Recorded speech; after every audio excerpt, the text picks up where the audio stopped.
You know what's funny?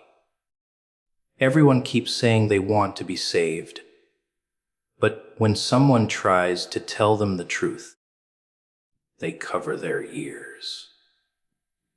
They say they're looking for answers, but the second the answer doesn't fit their comfort, they call it madness. People don't really want the truth. They want reassurance. They want someone to pat them on the head and tell them everything's fine, even when it's burning down around them. They'll pray for help, but when help comes wrapped in words that make them uncomfortable, they walk away like they never asked for it. People always talk about how much they love the truth. They post about it, preach about it, demand it from others. But the funny thing is, the moment the truth starts scraping against their comfort, they flinch. They twist it, deny it, mock it.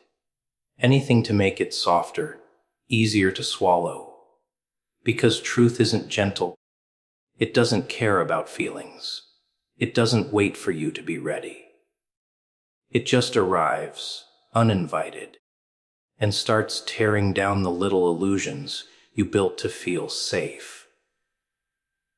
And that's the part people can't stand. They say they want the truth, but what they really want is validation dressed up as honesty. They want to hear that they're good, that they're right, that nothing's wrong with the way they live. They want the truth to make them feel powerful, not exposed. So when truth actually shows up in all its raw, uncomfortable, brutal glory, they call it cruel. They call it negative. They say, that's too much. Because deep down, they know it's pointing to something real. Something they've buried so deep, they forgot it was even there. And that's the beauty of the lie. Lies are comforting. They're warm. They're easy to hold. They whisper, you're fine just as you are. Don't change. Don't question.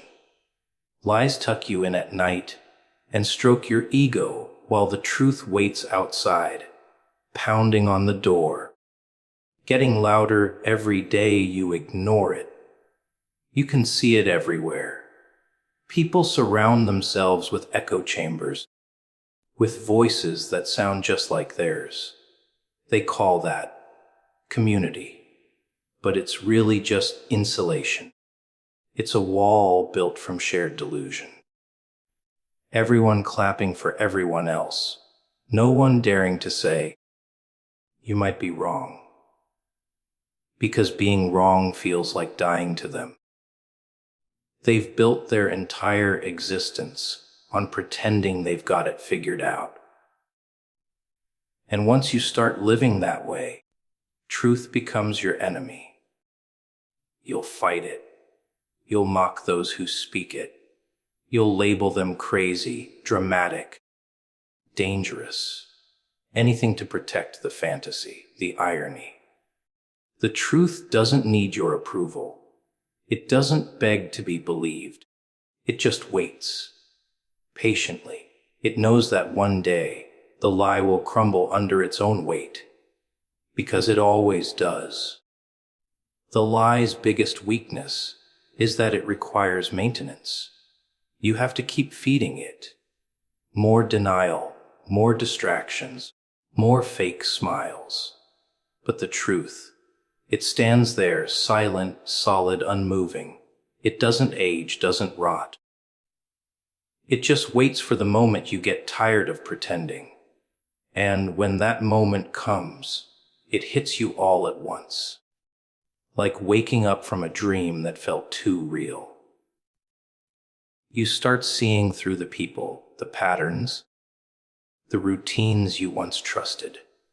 You realize how much of your life was spent running in circles, chasing illusions just to avoid looking at yourself.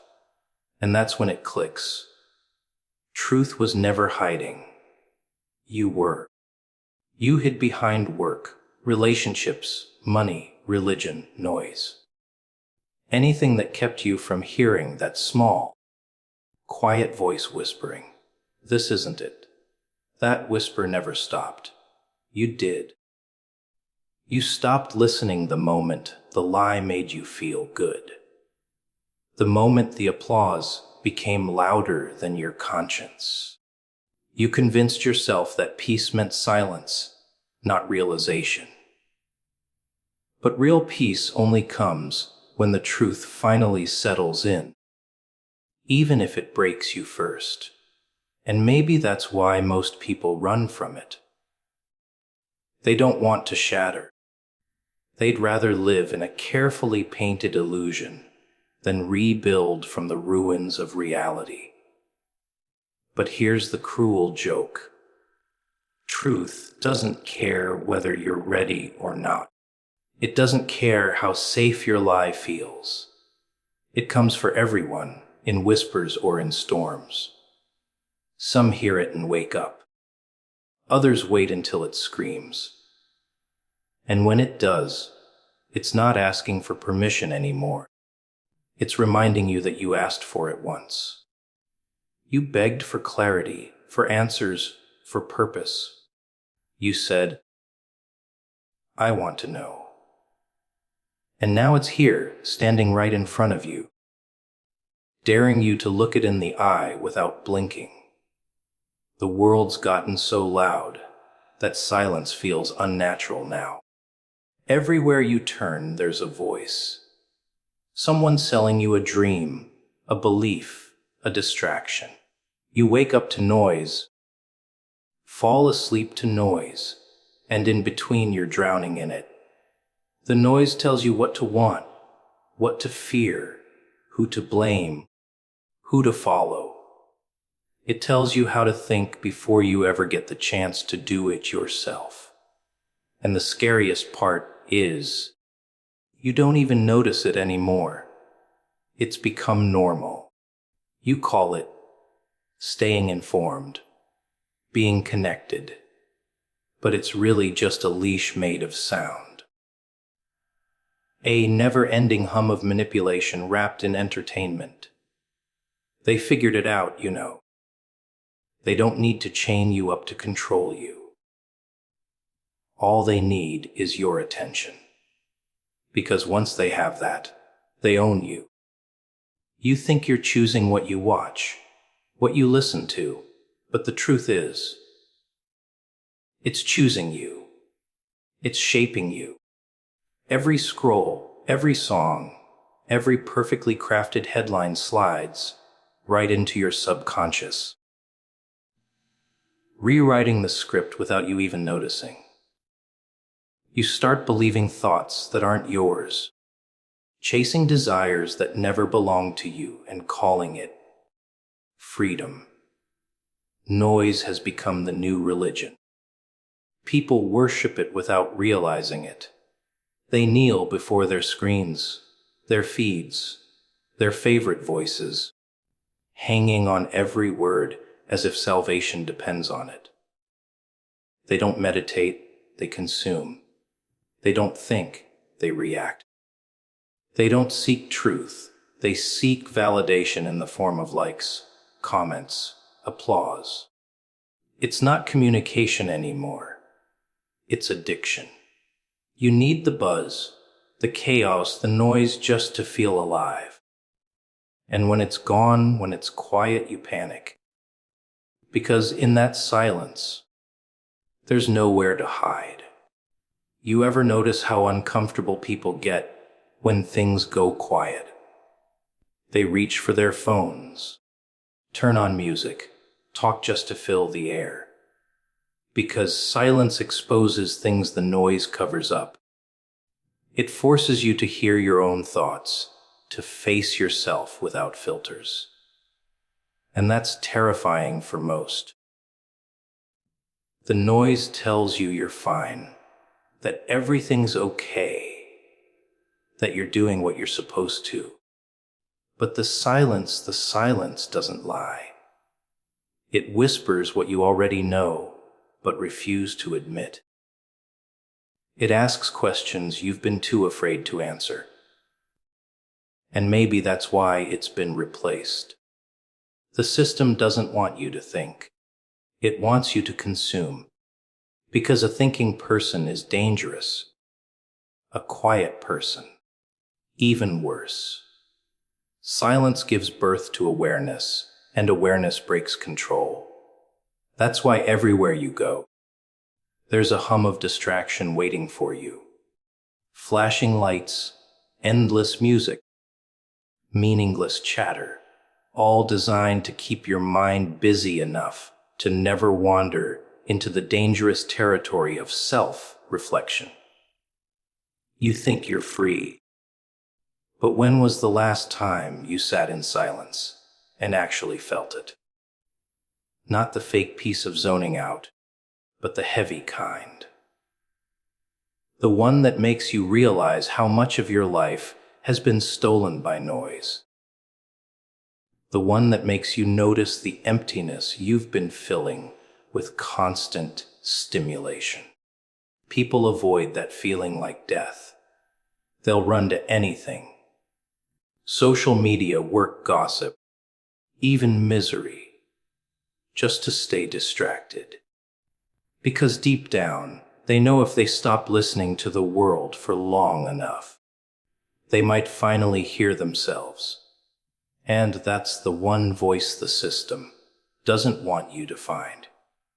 Because once you do, once you hear that inner whisper again, the noise loses its power. You start seeing through the games, the manipulation, the endless circus of opinions that were never yours. You start realizing how much of your life was designed to keep you obedient, scared, predictable, and it makes you angry at first. Angry that you were fooled, angry that you played along.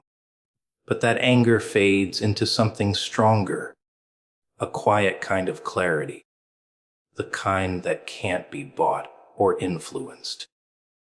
That's when you understand why they keep turning the volume up. They can't afford for you to wake up.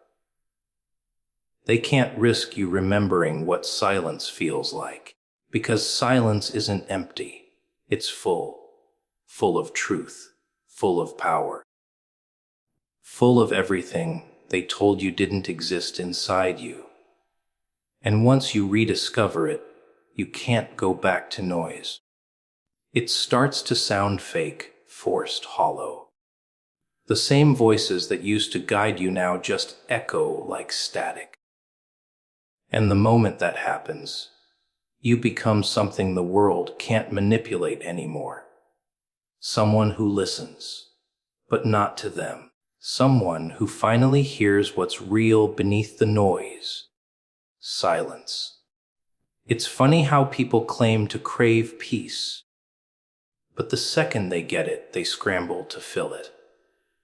They say they want quiet minds, calm hearts. But when the world goes still, when the noise stops, they can't handle what starts speaking inside them. Because silence isn't empty. It's brutally honest. It doesn't lie, doesn't flatter, doesn't play along.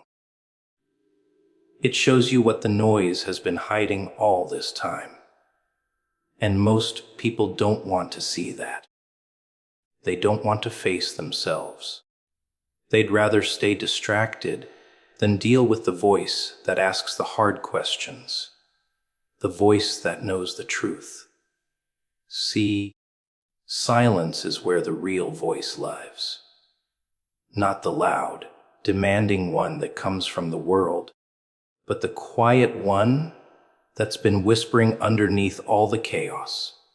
It's patient, but it's sharp. It doesn't shout to get your attention. It waits for the moment you stop running. That's when you start hearing it. The thoughts you've ignored. The feelings you buried. The truth you've been pretending doesn't exist. It's all right there, waiting in the quiet, and it's relentless once it's found you. You can't unhear it. You can't escape it. That's why people fear silence. It's not the absence of sound that scares them. It's the presence of truth. You can see it in how people live. They surround themselves with noise because silence feels like confrontation. Every second of the day has to be filled with something. Music, chatter, screens, notifications. Because if they stop for even a minute, that voice starts to rise. The one that says, "You're not happy. You're pretending. You've lost yourself." They don't want to hear it, so they drown it. They call it staying busy, being productive. But it's really just running from their reflection. But here's the secret. Silence doesn't go away just because you ignore it. It waits. It seeps through cracks when you least expect it. In the middle of the night, when everyone's asleep and the room's too quiet, that's when it comes back. You can't scroll past it, can't mute it, can't reason it away. It speaks in that strange, familiar tone that feels both terrifying and comforting. It knows you better than anyone else. It reminds you of the things you lost chasing the noise.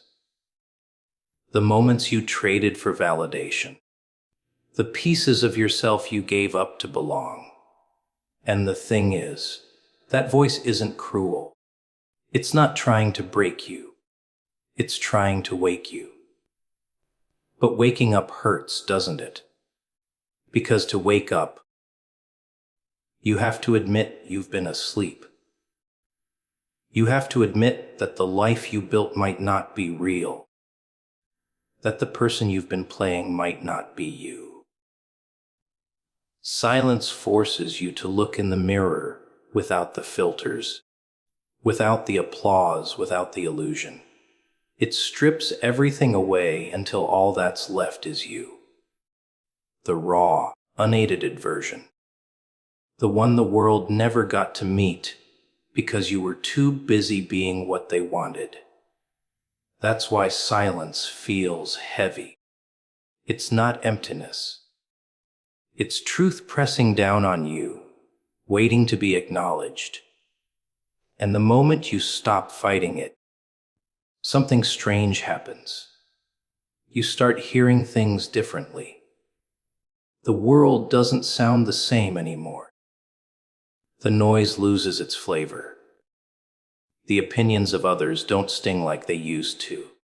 You start realizing how much power you gave away by letting the noise define you. How much of your life was lived according to other people's expectations? Silence doesn't want your perfection. It wants your honesty. It wants you to stop performing, to stop explaining, to stop pretending you're okay when you're not. It invites you to sit in the stillness, to let the discomfort burn through all the lies you told yourself just to survive. It's not pleasant. It's not peaceful. It's raw. It's ugly. It's real. But it's also where transformation begins, because nothing real grows in noise. Growth needs space, quiet, and truth. That's why so few people ever find themselves. They're too afraid to face what silence will show them. They think peace means escaping the noise. But true peace comes from surviving the silence, from sitting in it long enough to understand it, from realizing that the voice inside you wasn't your enemy. It was your only friend brave enough to tell you the truth. The noise outside wants your attention. The silence inside wants your awakening, and only one of them is on your side. People chase comfort like it's the prize, like the goal of life is to never feel anything sharp again. They call it peace, but it's not peace, it's sedation. They want calm without clarity, success without struggle, love without vulnerability. They wrap themselves in soft lies, thinking they're protecting their hearts, but all they're really doing is building a cage out of cushions. Comfort feels warm, safe, familiar. It whispers, "Stay here." You've earned it, even when it's slowly killing your drive. Because comfort doesn't grow you, it lulls you. It rocks you to sleep while your potential starves in the corner. You can see it in people's eyes. The dullness, the exhaustion. They're not tired from fighting battles. They're tired from avoiding them. They've convinced themselves that peace means stillness, when in truth, it's motion that keeps you alive. They stopped chasing, stopped questioning, stopped risking because the unknown made them sweat. They call that maturity, wisdom being content. But it's not. It's fear wearing a friendly face. Comfort is a slow poison, and it works best when you don't notice it sinking in. There was a time when you were alive, really alive. When risk made your heart race, when failure didn't scare you, because at least it meant you were trying. But the world trained you out of that. It told you to be reasonable, to take the safe road, to stay small. It made you believe that survival was better than living. And the moment you accepted that, you stopped being dangerous. Because a comfortable person is predictable. They don't rise, they don't fight, they don't question. They just exist. And that's exactly what the system wants. Comfort builds traps that look like blessings. The job that pays enough to keep you quiet. The relationship that feels secure but drains your soul. The routine that feels productive but keeps you numb. You tell yourself you're doing fine, that you're grateful, that you're just keeping it steady. But deep down, there's that tiny spark that still remembers what freedom felt like. The version of you that didn't care about being liked, that didn't need permission to take up space, that didn't apologize for wanting more. Comfort killed that version, not with violence, but with softness. The real danger of comfort is how it rewires your mind. It convinces you that struggle means failure, that discomfort means something's wrong. But discomfort is the only thing that ever made you grow. It's the burn that makes you stronger, the fear that sharpens your focus, the pain that teaches you who you are. The moment you stop running toward challenges, you start decaying. You begin to shrink into the version of yourself that fits neatly inside the life you've settled for. And once that happens, you start defending your cage. You call it home. You convince yourself that the walls are keeping you safe, when they're really just keeping you small. People talk about freedom like it's something someone gives you. But freedom doesn't come wrapped in comfort. It comes wrapped in chaos. It demands sacrifice. It makes you lose sleep. It breaks your pride. It forces you to face everything you've been hiding from. That's why most people never find it. Because freedom and comfort can't live in the same room. One has to die for the other to survive. The cruelest part. Comfort doesn't take everything from you at once. It takes it piece by piece. First, it takes your hunger, then your curiosity, then your courage, and before you know it, you wake up one day and realize you've built a life that looks complete but feels hollow. You've achieved everything you thought would make you happy, and yet, something's missing. That something is the fire that comfort slowly smothered while you were too afraid to disturb the peace. And that's the joke of it all. People spend their lives chasing comfort, only to realize it was never the goal. Because real fulfillment doesn't come from safety. It comes from struggle, from uncertainty, from walking through fear and coming out stronger.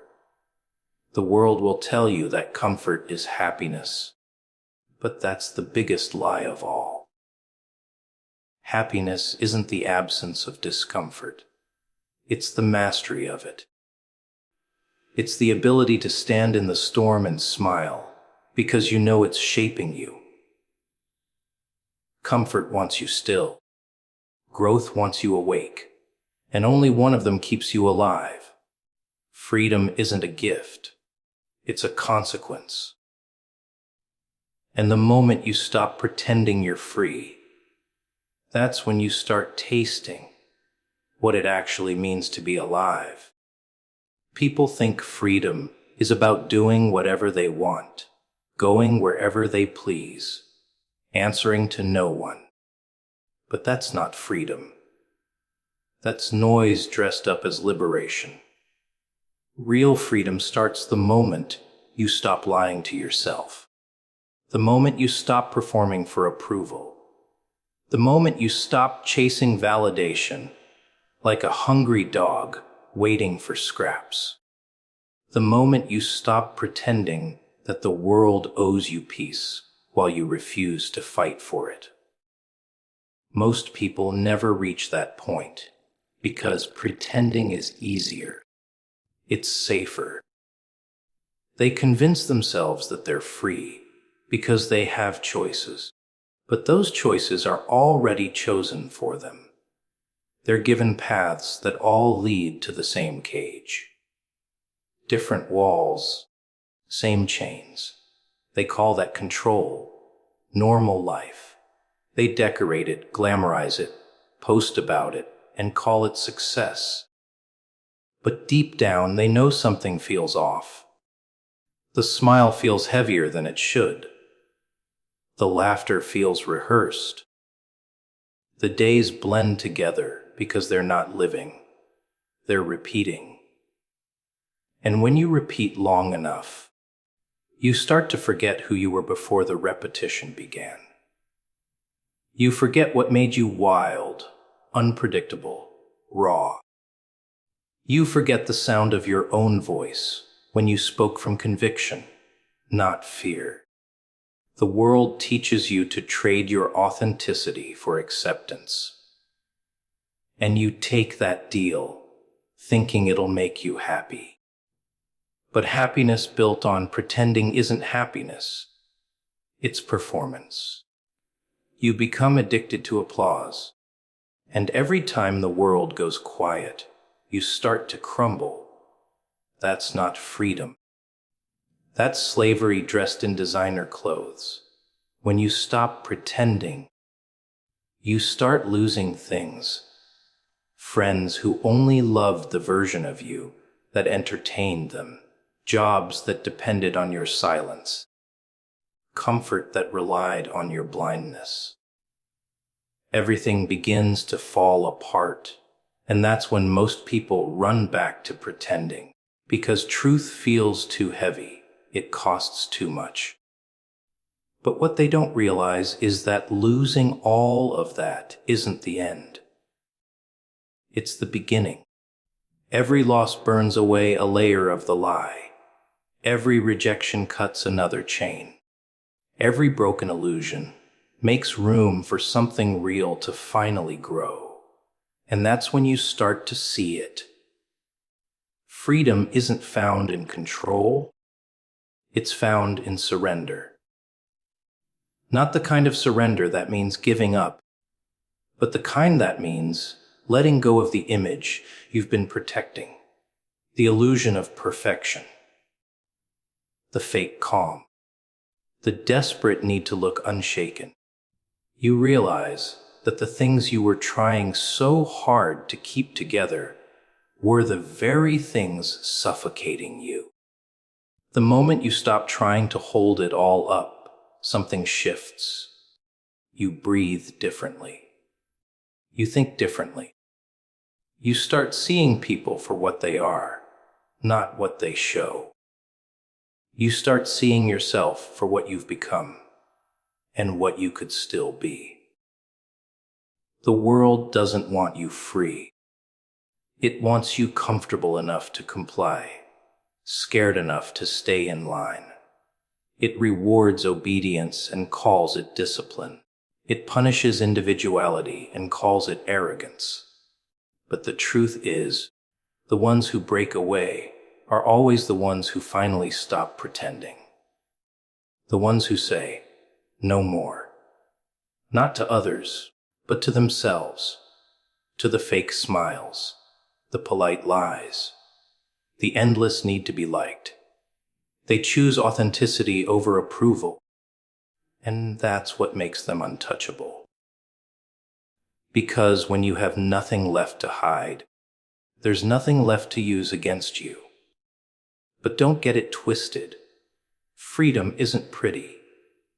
It's messy, lonely, uncomfortable. It strips away everything fake until you're left staring at the raw version of yourself, the one you've been avoiding. It demands pain, patience, and honesty. But in that rawness, you find something you didn't know you were missing. Peace. Not the peace that comes from everything being okay, but the kind that comes from knowing you can handle it when it's not. The moment you stop pretending, you stop chasing people who never saw you. You stop fighting battles that were never yours. You stop apologizing for existing. You walk differently. You speak differently. There's a weight that falls off your shoulders, one that you didn't even know you were carrying. You stop needing to explain yourself because you finally understand yourself. You stop trying to be understood by a world that thrives on confusion. And that's when they'll call you strange, cold, even dangerous. But that's only because they can't control you anymore. Freedom doesn't come from changing the world. It comes from no longer letting the world change you. It's not about rebellion for the sake of rebellion. It's about remembering who you were before you were told who to be. The world will beg you to keep pretending because your authenticity threatens everything built on illusion. But the moment you drop the mask, you stop belonging to them. You belong to yourself again. And that's the kind of power they can't touch.